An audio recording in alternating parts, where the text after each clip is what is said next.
So how did it feel to be part of the BET special of the females out there? Female rappers. I was honored that they included me in it.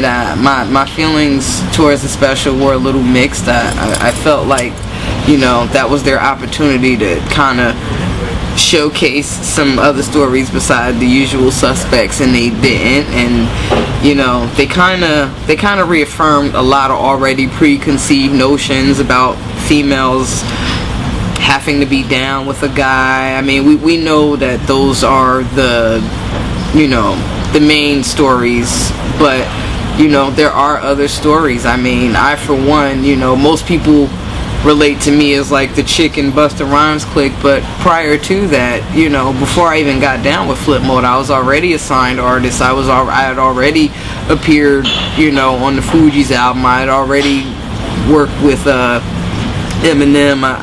They're just like, people just kind of like, I guess, forget about that whole grind process that goes on before you, I guess, get that mainstream exposure. And once I got the mainstream exposure, it was like I became, the chick in the clique, and BET just, to me, they just kind of reaffirmed that, like, just, pointing out that everybody had to do that to be successful, and now it's happening again, and that's the only way it has to happen. I feel like, for everybody that's crying about where all the females went and then the state of hip-hop, they just kind of rehash those same stereotypes without even shedding light on how it could be done in other ways. So, I mean, it's something, for one, it's a story that can't be told in an hour, so it definitely wasn't long enough. I mean, that's something that could have sequels, but